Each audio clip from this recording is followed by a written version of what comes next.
ពីស្រីម្នាក់ចំពាំងលុយបងតបែអូនគ្មានលុយសងក៏អូនមានបេះដូងស្មោះកុំផុសរូបអីប្រុសទៅអូនសុំចិត្តចង់ពីប្រុសម្នាក់ដែលអូនខ្ចីលុយ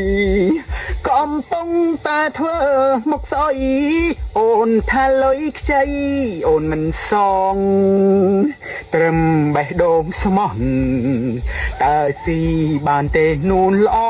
ងជុំពាំងលុយអូនត្រូវសងបើអូនមិនសង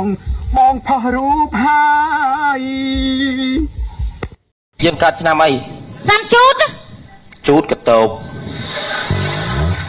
អត់ឡោអានឹងអវិជ្ជមានមួយហើយកើតថ្ងៃអីខែអីថ្ងៃ8ខែមីនាថ្ងៃ8មីនាថ្ងៃសិទ្ធិរាវសាហាវកាចយកអីមកវាយឯងទួសាច់ប្រើឯងងាប់អវិជ្ជមានមួយទៀតហើយកើតចំថ្ងៃអីថ្ងៃ8មីនាហ្នឹងថ្ងៃ8ហ្នឹងចំថ្ងៃអាទិត្យទៀតហ្នឹងថ្ងៃអាទិត្យគេឈប់សម្រាកដើរលេងមកនៅតាការហើយអត់នៅទេដើរទៅលេងទេក៏អវិជ្ជមានមួយទៀតហើយស្រឡាញ់ពណ៌អីស្រឡាញ់ពណ៌អីពណ៌ស្រឡាញ់ខ្មៅរៀងក្រហមហើយក្រហមពណ៌អីគេហ្នឹងឈាមជ្រូកអូឈាមជ្រូកក្បាលនៅបាយជាឈាមរងថ្ងៃហើយអវិជ្ជមានមួយទៀត